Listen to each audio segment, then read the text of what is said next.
Today is our final English session for this week. And what better way to end it than with a few pieces of poetry? The objective is to clearly understand and interpret what is being read. This is Reading Comprehension, and I'm Vanessa Francis. Let's begin. So, of course, we're looking at paper 1 because paper 1 is the only paper where you'll find the reading comprehension. Paper 2 is all written pieces. So our objectives today. You should be able to analyze poetry comprehension items. You should also be able to select responses to poetry comprehension questions. You should also be able to discuss responses to poetry comprehension questions. Before we start though, let's do a little run through of the different tips that you can use to help you with poetry comprehension. So here are some strategies to use. The first thing, the most obvious thing, read the piece you are given. So you have to read the poem, and it is best if you read it more than once. What many teachers advise you to do, read it one time just to get familiar with it. Then to read with a purpose, you can now scan through the questions and then read it a second time, keeping the questions in mind so that you're actively searching for the answers while you're reading. But whatever strategy you choose to use, ensure that you read it more than once. One reading is not enough. Of course, you're going to read each question as well. And you're going to read each question to ensure that you can determine what is being asked of you. What does this question want you to focus on when you choose your answer? The next thing you need to do is to make sure you think of an answer before you look at the options. When you think about it first, then you're not necessarily distracted by the variety you see in front of you. So you have an idea already, and you're looking now to see which of those options match your idea. Now, it will happen sometimes that you don't know the answer. You've done everything that you're supposed to do, but the answer is just not jumping out at you. So what you can do at that time is to analyze the option. So you're going to go through the process of elimination. You're going to look at each one and see which one best seems as if it answers the question being asked. Keep in mind, there's always one that it's not possibly the answer. It couldn't be. On no universe at all. So that one is usually the easiest one to spot. The trouble comes in when you have those two responses that are so very, very close, and you have to decide this one or this one. The next thing you should do, remember, you're working against the clock. It's 90 minutes to answer 60 questions, but keep in mind, it's a lot of reading involved to get to those 60 questions. So if you find yourself hung up on a particular question, the answer is just not coming to you, it's okay to skip it. However, please make a note that you skipped it. Put a little symbol beside it so you don't answer the next question in that space. That's one thing. And when you're finished, you'll have that little symbol there to remind you, oh, I didn't do this one yet. So go back and answer it. So make sure you, at the end of their exam, you have answered all the questions. During the exam, it's okay to skip anyone that is causing difficulty. But please, please, please remember, go back to it and answer it. So our first poem today is going to be A Bad Day. Interesting way to start us off. And it is by Cynthia Wilson. So my advice to you, you can take a shot of the poem because we're going to need to refer to it from time to time as we go through. So here we go. A bad day. I cannot smile today, nor be pleasant today. I do not like people today, and particularly hate children today. Today I am sad. Today I am mad at everybody and everything. I hurt today. I can't love today, nor see beauty today. I wish the wind away. No, I can't be happy today. I looked down the future today and began to die today. Very, very melodramatic poem here, and you'll find quite a number of these in your exam sometimes. So let's look at the first question based on this poem. Now your question is, which of the following is not true of the poem? So look back at what you took, the picture you took. Which of these does not apply? Is it that she cannot smile today? Is it that she does not love children? Is it that she cannot see the beauty in anything? Or is it that she cannot be sad today? Which one is not true? Remember, she was having a bad day and she told you a lot of things that she can't do today. So which of these does not apply? By now you should have an answer, because one answer more than the others should be tickling your fancy. It should be saying, here I am, here I am. And that answer should be D. She cannot be sad today. The entire poem was about her feeling bad, feeling sad. So that's the one thing that is not true. All right, so let's look at the next question. Which of the following words best describes the poet's mood? So based on the poem, what mood did you feel was captured in it? Was it melancholic? Was it jovial? Was it reflective? Was it anxious?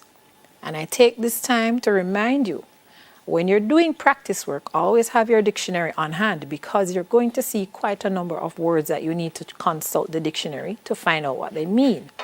So, which of these now, based on the poem, describes the mood of the poet? Was she jovial?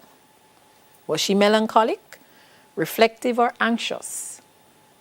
Based on the poem, your answer should be melancholic. She was very sad. She was very brooding. She was very moody in this poem. So she wasn't jovial, because jovial means happy. She might have been reflective, but she was more melancholic in this reflection, because she's thinking about the day and she's thinking of it in a very bad way, in a very sad way. And you didn't see anxiety coming out. So the only option there would be between possibly melancholic and reflective, but then you have to go with the better one, which is melancholic, because you did see that almost every single line was about her feeling bad and sad and having a rotten day. Let's move on to our next question. The word particularly in line 4, so check that, is nearest in meaning to which of these? So in line 4 it says, and particularly hate children today. So does it mean, or is closest in meaning to sincerely, truthfully, especially, or rarely? Which of those 4 words, based on how the target word is used, and particularly hate children today, which of those 4 captures the essence of particularly? We know it can't possibly be one in particular. However, I do see where you might have a little mix up with 2 of them. However, your answer should be especially. So she especially hates children today. All right, very good if you got that one right. Let's move on to the next question. Which of the following is an example of alliteration? Cannot smile today. Can't love today. Wish the wind away. Began to die today. Keep in mind, what is alliteration? The repetition of initial consonant sounds. So you're not looking for the letters necessarily, you're listening for the sound. So which of these examples gives you a sound at the beginning of a word being repeated in nearby words? Which of those? Say them out loud in your mind. Or say them out loud if you're not going to disturb anybody. So your answer now should be C. Wish the wind away. We don't really count the away in it, but it does somehow help it along. But wish the wind, we have the woo sound being repeated. All right. So congrats if you got that one correct. Let's move on to the next one. The poet repeats the word today for consistency, balance, enhancement, emphasis. Why does anyone repeat anything? What is the main purpose of repetition? I'm sure you have been taught this many times. Repetition is used for emphasis. By repeating, you're bringing attention to it over and over and over again. So you're emphasizing what it is that is being repeated. So very good. Now let's look at number 6. I looked down the future today, line 14, is an example of. So I looked down the future today. Is it personification? Is it simile? Is it onomatopoeia? Is it metaphor? Personification, basically ascribing human attributes to something that isn't human. Simile, comparison using like or as.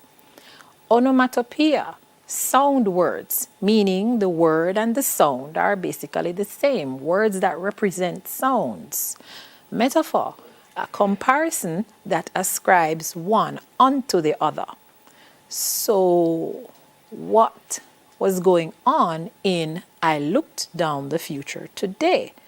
By process of elimination, your answer should be metaphor, because the future is being described or being compared perhaps to something that she can look down at. The future is abstract, so you can't really look at it, can you?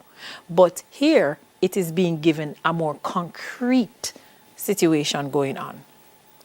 All right, number 7. The words nor see beauty in line 10 mean that the poet cannot. First one, see her friend. Second one, appreciate life. Third one, visit her house. Last one, see nature. So when she says nor see beauty in line 10, what does she mean she can't do? Which of these is the best response to that? Is it that she cannot see her friend, she cannot appreciate life, she cannot visit her house, or she cannot see nature? She doesn't mention anything about a friend in there, so we can kick that one out. And based on the poem, it almost seems as if she is already at home, as many of us are, so can kick that one out too. So you're left with the option of appreciate life or see nature. And here is where it gets technical, here is where it gets tricky. Nor see beauty. Are you just going to focus on physical beauty in seeing nature? Or are you going to focus on all aspects of beauty, as in the beauty of life itself? She cannot see beauty. Notice everything else in the poem. Is it a specific focus that she is making, or is it more open?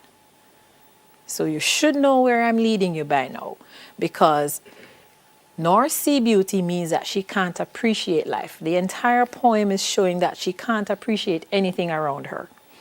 All right, so let's look at number 8. The tone of the poem. Now remember, tone, the feelings being conveyed. The tone of the poem can best be described as depressing, peaceful, sarcastic, apprehensive. Which of those best describes the tone of the poem? Think back at what you read in the poem. How did you feel when you read the poem? What were the feelings that she was conveying in the poem? All right, so by now you should have an idea that that tone is in fact depressing. So we looked and we saw her more or less focusing on all the negative things. And if you're going to focus on only negative things, then of course the tone is going to be one that is very depressing. All right, so let's look at number 9. The poet began to die, line 15, probably because A, the weather was gloomy. B, future events did not look promising. C, she could not control her anger. Or D, there were too many people around. So in the last line of the poem, when she says, well, the second to the last line of the poem, she began to die. What is she saying to you? What does she mean? So was it something as physical as the weather? Was it something as abstract as the future? Was it that she couldn't control her anger? Or was it that there are just too many people around? All right, so now you should have an answer to why she says, I began to die today. And that answer is, the future does not look promising. So everything for her is just looking very dismal at this point. All right, so now let's look at number 10. What is the poet's intention? So the poet's intention is to do what? Inform us of her bad day, express her hatred of people, show us her dislike of children, or tell us of her unhappy condition. So what do you think was her intention when she wrote the poem? She just wanted to tell you, today is not a good day. Did she want to tell you, I hate people, I can't people today? Did she want to tell you that she was like one of those fairy tale wicked witches that hates children? Or did she just want to tell you how unhappy she is and the reasons behind it? All right, you should have an answer by now. And hopefully that answer is D, tell us of her unhappy condition. So very, very good for staying the course. Now, if you didn't get them all right, no problem. You won't get them all right the first go. But with continued practice, it will get better. So be encouraged. So now we're going to look at another poem. And this one is called Accounting. See how well you can link the name to the poem. All right, so Accounting by Natasha Trethway. Nights too warm for TV. We're flung outdoors to the porch. Citronella candles scenting the space. Between us, our faces aglow in gold light. She crowds the card table with coin banks and abacus, $5 and $10 rolling paper, or tidy ledger. I count, line the coins in neat rows, the abacus clicking out our worth. How much can we save, stack up against the seasons, winter coming? Her tightly braided hair turning white, her hands quick, filling the paper casings like homemade sausage. There's money in the bank downtown, but this we'll keep at home buried in jars beneath the house. The crawl space filling up, packed solid as any foundation. All right, let that ruminate for a bit. And now let's look at our questions. So question 1. The activity described in the poem is, so think back, what was being described? Viewing television, counting money, playing cards, or making sausages. They did mention a few things, but what was the activity? Were they watching television? Were they counting money? They mentioned something about cards. They mentioned something about sausages. Are those the answers? I hope you weren't distracted by those two, because the answer is counting money. They were counting out money. All right, let's look at the next question.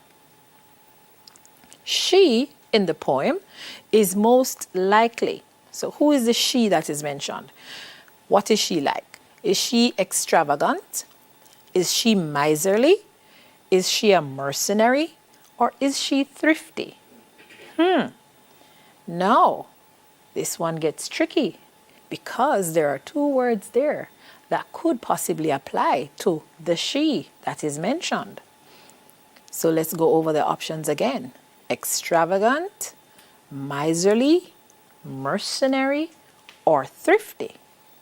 We know it is not extravagant because they're not spending money. We don't know of her being any sort of soldier or anything like that, so we're not sure she's really mercenary.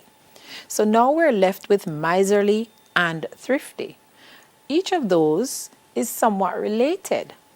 Someone thrifty is someone who spends money very wisely. Someone miserly is someone who hoards money. They don't really spend money freely. So which of those two applies to the she in the poem? Did we see her spending any money? No, we didn't. But what do we see her doing? Hoarding the money. So in that case, she is miserly. All right, let's look at the next one.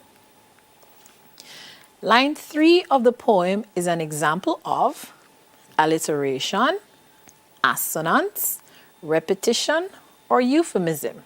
So let's look back at line 3. Citronella candles scenting the space. Citronella candles scenting the space. Let's look back at the options. So we already had a definition for alliteration earlier. The repetition of initial consonant sounds in words that are in close proximity. Assonance, sometimes confused for alliteration. However, assonance is a repetition of vowel sounds in words in close proximity. And of course, we know repetition, you repeat a word or a phrase or perhaps an entire line. So it is seen over and over and over again. And then euphemism is more or less using a mild term to convey something that is harsh. All right. So based on those, which of these four is the answer to what citronella candles scenting the space is? If you said A, then you get an A. It is alliteration. And be careful. Notice, if you look at the example, we have citronella candles. Each of those words starts with the letter C. However, the sound made in citronella is different from the sound made in candles. So that is not why there is alliteration. But listen carefully. You have citronella, scenting, space. That is the sound that is repeated. So that is why you don't only look at the vowel or the consonant. You listen to the sound. So for alliteration, you listen to the consonant sound. For assonance, you listen for the vowel sound. All right, let's move on. The comparison between the paper casings and homemade sausages in lines 14 to 15 is a reference to what? Reference to the weight, reference to the color, to the shape, or to the quantity. So when they talked about homemade sausages, her hands quick, filling the paper casings like homemade sausages. What is the image there? Is it a weight issue, color issue, shape issue, quantity issue? Should be very easy to figure it out. Paper casings, homemade sausages. Of course, it's referring to the shape. It's a shape that is similar. So they're more or less comparing the two. All right, so our next question. The crawl space in line 19 most likely refers to what? Very slow movement, a large container, the foundation of the house, or a low cramped area. Crawl space. Crawl space. What does that mean? It sounds as if it's movement because you hear the word crawl, right? But think about the word space. So if you do that, then of course, it must be a low cramped area. So the answer was D. And the last one, quick. The money is being saved to do what? Putting the bank downtown, packed in paper casing, to safeguard against need in winter, or fill the foundation. I'm sure that you've been distracted by quite a number of those, but our answer is C, to safeguard against need in winter. And if you want to check, look at line number 12. So our next poem is Incendiary, and it is from an unknown source. Now, if you don't know the meaning of the word incendiary, don't worry, because you might be able to pick it up based on the poem. So here we go. That one small boy with a face like pallid cheese and burnt out little eyes could make a blaze as brazen, fierce, and huge, as red and gold and zany as the one that spoiled 3,000 guineas worth of property and crops at Goodwin's farm on Saturday, is frightening as fact and metaphor. An ordinary match intended for the lighting of a pipe or kitchen fire, misused, may set a whole menagerie of flame-fanged tigers roaring hungrily. And frightening, too, that one small boy should set the sky on fire and choke the stars to heat such skinny limbs and such a little heart, which would have been content with one warm kiss, had there been anyone to offer this. Any ideas what the word incendiary might mean? In case you haven't got any ideas as yet, it basically means someone who lights fires, who starts fires. So you know that that term specifically relates to our persona, that little boy. So let's look at the questions. Pallid cheese, as used in line 1, suggests that the boy's face has what? A stupid expression, an unusual shape, a smiling expression, or an unhealthy complexion. Pallid cheese. Right there, you have to understand the meaning of the word pallid. So I'm hoping by now you realize you need to be exposing yourself to words and more words, because anywhere along the line in the exam, you'll come across words you're unfamiliar with. And at that point, you don't have the assistance of a dictionary. So let's see if we can figure out what pallid might mean. Pallid cheese. Based on the context of the poem, does it sound like something that you would normally use to describe cheese? So, is it the expression? Is it its shape? Again, another expression. Or is it the complexion? So if you haven't looked it up yet, when you do, you'll realize that pallid has to do with the unhealthy complexion. So something about the small boy's skin is not looking very healthy. And based on the description we got in the poem, that makes sense. All right, so let's look at the next one. Burnt out little eyes in line 2 implies that the boy's eyes are black, dull, blind, fiery. And burnt out little eyes could make a blaze. So notice, remember, you have to think back to the first line. Said his face was like pallid cheese. So his complexion was unhealthy. And he had burnt out little eyes. When you think of something that is burnt out, what image comes to mind? So his little eyes, they could be dull, they could be fiery, but if you want to stay on task, we'll say that his little eyes are black. So it's like a black hole, just sucking you in. All right, so number 3.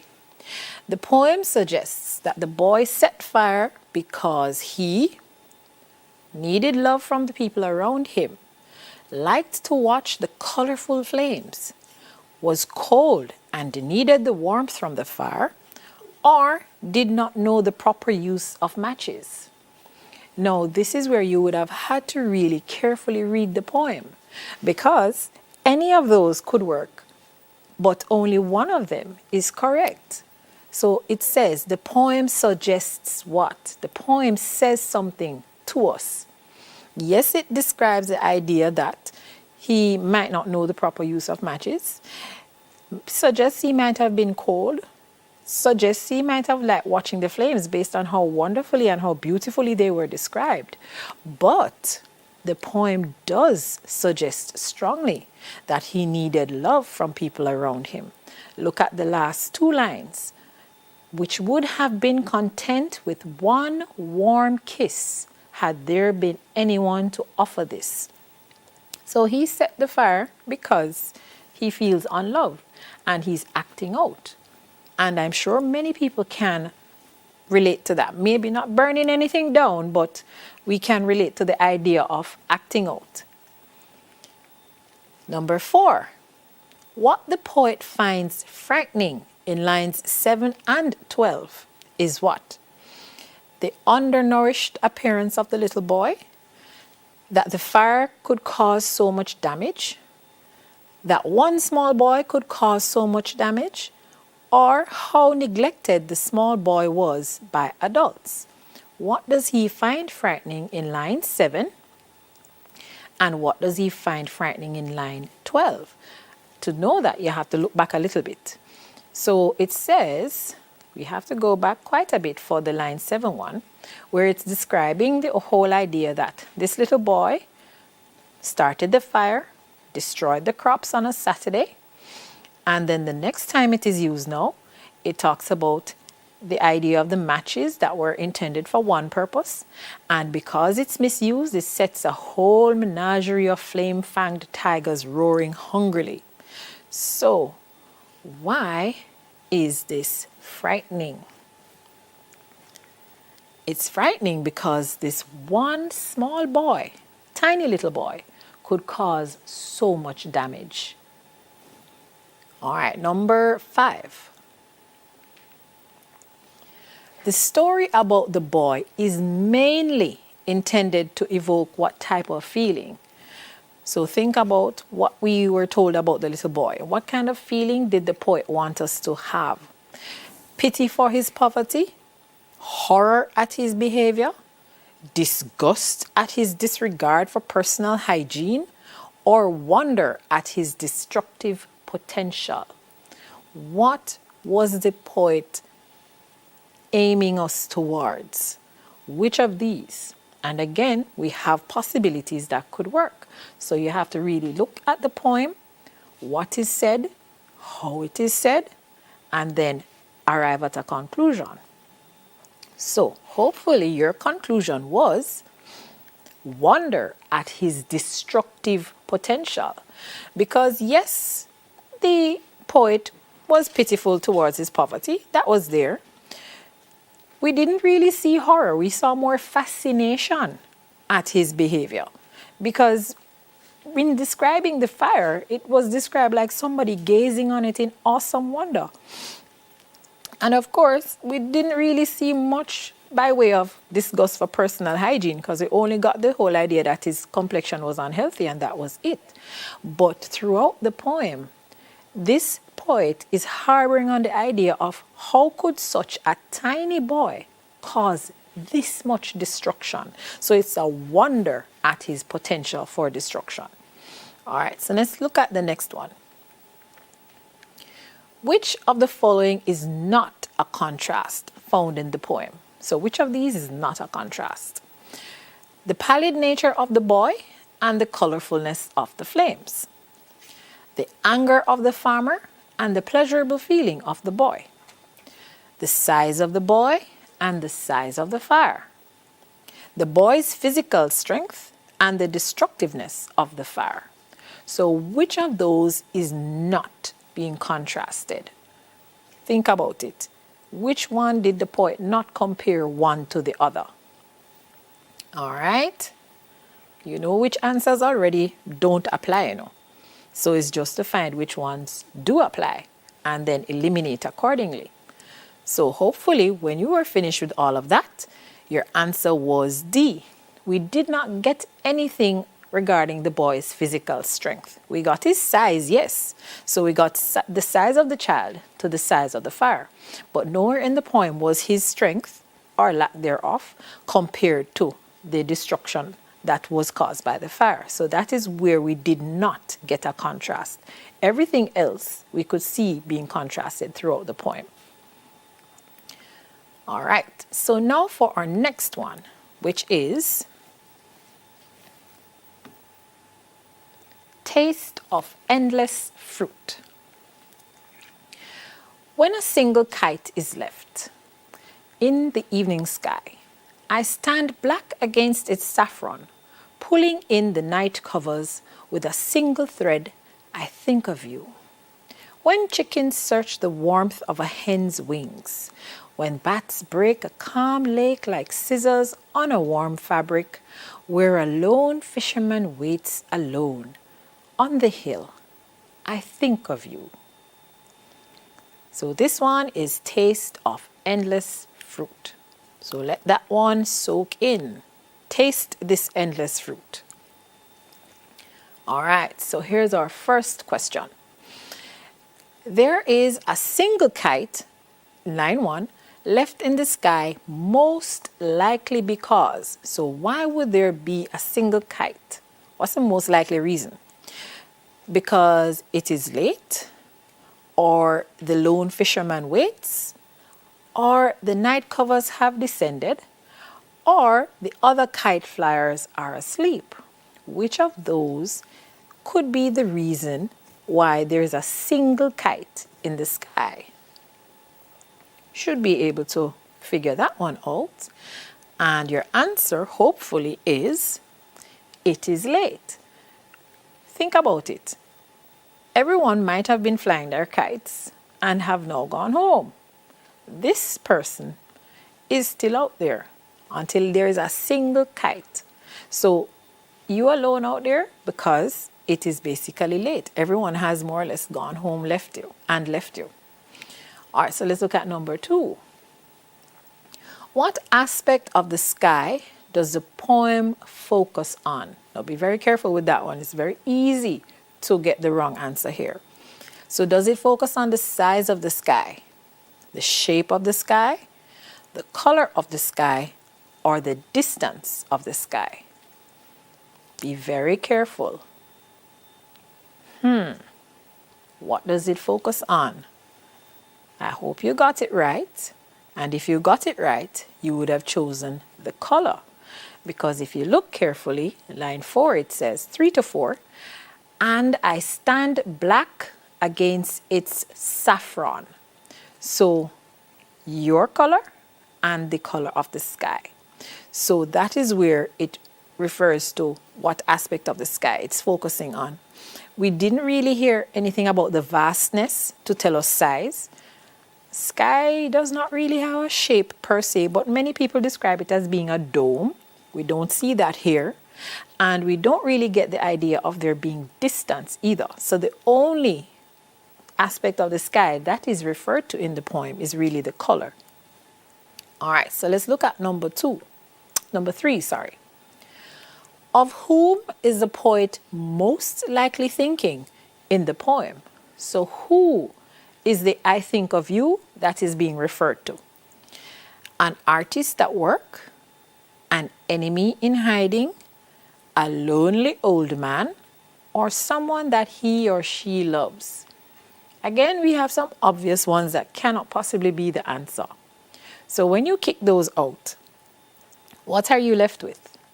So look again, and here are the options that you're looking for. An artist at work, do you see that? An enemy in hiding, do you see that? A lonely old man, well, it does mention a lone fisherman. And is the answer someone he or she loves? So the only thing mentioned in the poem would be between C and D. A lonely old man or someone he or she loves. But if you look carefully, it is not the lonely old man that he's thinking of, because he just says, where a lone fisherman waits alone. It's not the fisherman he's thinking, because it continues and says, on the hill, I think of you. So the fisherman is there, and he's just referring to the fact that somebody else is there, but the you he's thinking of is more than likely someone he or she loves. All right, let's look at number 4. When bats break a calm lake like scissors on a warm fabric. That's lines 10 to 11. This is an example of what? So again, we have to figure out which figurative device is at work here. So look carefully at that example. Is it simile? Is it assonance? Is it onomatopoeia? Is it personification? So we've gone over all 4 of these already. So I'm not going to go over them again, because at this point in time, I need you to put that knowledge to use. Which of these is exhibited in the example given? There's one very obvious answer. And that very obvious answer is what? Very good. Simile. Because what is happening in these 2 lines? One thing is being compared to another thing, and it is being compared with the use of the word like. So it says, when bats break a calm lake, like scissors on a warm fabric. So the motion of the bats is being compared to scissors cutting through fabric. Very good. All right, number 5. The poet speaks of each of the following except a single kite that is flying, a lone fisherman waiting, bats breaking warm fabric, the hen's wings that are warm. Oh my goodness, which one is the answer? Please be very careful. So do you see a single kite that is flying? Do you see a lone fisherman waiting? Do you see bats breaking warm fabric? Do you see a hen's wings that are warm? One of those things is not like the others. One of those things does not belong.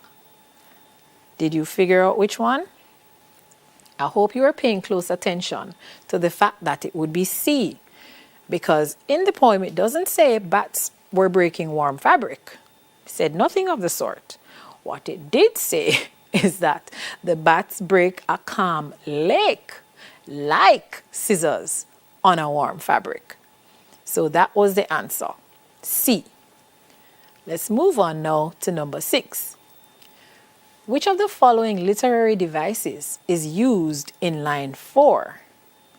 So we have contrast, metaphor, hyperbole, assonance. Let us look for line 4. Line 4 says, black against its saffron. So do we see contrast? Do we see metaphor? Do we see hyperbole? Do we see assonance? Which one is it? You should be able to figure out which one it is, because contrast is being used. Black against its saffron. Have one very dark color being compared to another color that isn't dark. So we have contrast going there. So I hope you got more of these right, and you're getting more and more right as we go along. Now, the poet's intention is to do what? Interesting. Describe nature. Describe the sunset. Tell us of the lone fisherman, or tell someone he or she is missing them. Him or her, sorry. What is the poet's intention? So when you read the poem, what came to your mind? What ideas? Should be one very obvious one, which is to tell someone that he is missing him or her. All right, now for the last question. Which word best describes the poet's tone? You notice this question comes back, so you have to be aware of these questions. Figurative device questions and tone questions. So which of those 4 apply? Bitter, serious, regretful, or nostalgic? And your answer should be nostalgic. And this poem now is Beat That Light. I think the horses must be laughing, kicking up their heels and chaffing, watching from their green abode the things that drove them off the road, whinnying in soft derision at breakdown, blowout, and collision, neighing as they roam the prairies, motorists' obituaries. Read the epitaphs on Monday of drivers various and Sunday. Beep the horn and howl the klaxon for Hebrew, Latin, and Anglo-Saxon. Howling klaxon, beeping horn, the funeral dirge on Monday morn. Usher out the unlucky drivers without convincing the survivors. Here's a curve and here's a truck. Take a chance and trust to luck. The next one's practically standing still. So an interesting poem, a little different from the ones we have been looking at. And this is what you need to be prepared for, because you can get almost anything on the paper. So let's look at the questions now. Why does the poet think the horses are laughing? In line 1. So he says, I think the horses must be laughing. And then he goes on to say some things about why he thinks they're laughing. So look carefully now. Is it because the prairie is all theirs to roam? Is it because he hears them laughing? Is it because they were replaced with something which causes harm? Or is it because they were treated well by their owners? Now think of it. They're not really laughing, but in his mind he thinks they are. And why is this? Figured it out yet? Look at what he talks about in that stanza. Look at what he talks about in the next one. And after that, you should come with this answer. See, they were replaced with something which causes harm. Remember, back in the olden days, people used to ride on animals, horses, donkeys, and so on. And then with the advent of industrialization came motor vehicles. So here is that point where the crossover is happening. So let's look at the next one now. What are the things suggested in line 4? Are the things vehicles? Are the things accidents, explosions, or traffic jams? Line 4, the things that drove them off the road. What are the things? And based on the previous question, something should click. And that click should cause you to choose A, vehicles. Because, again, as I said before, horses were once the mode of transportation, and now they're replaced by motor vehicles. All right, so let's look at the next question. Which of the following words suggests the driver's destiny? So which of these words tell us what it is expected to happen to the driver? Whinnying in line 5, breakdown in line 6, obituaries in line 8, or howling in line 13. Again, this is where you need to understand some words and what they mean. So, what is a whinny? Not the name, because this is spelled differently from the name. So, what is a whinny though? Well, if you've read enough books, especially about nature, then you'll know that the whinny is a sound made by horses. So, is that the suggestion that is being made? We have breakdown in line 6. He does talk about breakdown. He also talks about obituaries. And, well, we're assuming it's a he, also talks about howling. But look at the question now. Which of the following suggests the driver's destiny? What are they destined to do? So be careful of that answer. What is the poet saying is going to happen to the driver? And it's the obituary. Remember, that's the death announcement, and this is what he's talking about. The idea that the horses are laughing because they've been replaced with something that causes harm, and this is the harm that is coming. The idea that people are now, unfortunately, being involved in various accidents. So let's look at the next question. So, according to the poet, what days seem to be the most prone to fatalities? So which days? Which one? Is it Monday? Is it Sunday? Is it festivals? Or is it public holidays? So, in the poem, which of these days does he say has the most fatalities? And be very careful, I know that some of you are going to choose the wrong answer for a very good reason, because you see something being repeated to you, and unfortunately, it can cause you to be distracted from the real answer. And the real answer is Sundays. But me see Monday in there. Yes, on Monday, you have the announcement of the passing. So notice it says in line 9, read the epitaphs on Monday. But it says of drivers and Sunday, of drivers various and Sunday. So the accidents happen on Sunday and they are related to everyone else on Monday. So the fatal day is really Sunday for some strange reason. So for number 5, which of the following means nearly the same as the title of the poem, Beat That Light? So when someone says they're trying to beat the light, what are they trying to do? Are they going to drive faster? Are they going to strike the light? Are they using a flashing traffic light? Or is it to use corporal punishment? So when you beat the light or beat that light, what is the idea being conveyed? And here is where a little background knowledge comes in handy, because you're not going to literally beat the light. So striking the light, flashing traffic light, and corporal punishment are automatically eliminated. So the idea is to drive faster because you want to go through the light before it changes to red. All right, next question. The poet is recommending that drivers drive slowly, quickly, recklessly, or carefully. What is he recommending? What is he saying that they're doing?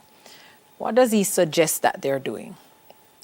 Is it that they're doing slow driving, quick driving, reckless driving, or careful driving? I'm sure you want to say quick, but we're going to say reckless. All right, that's all the time we have for today.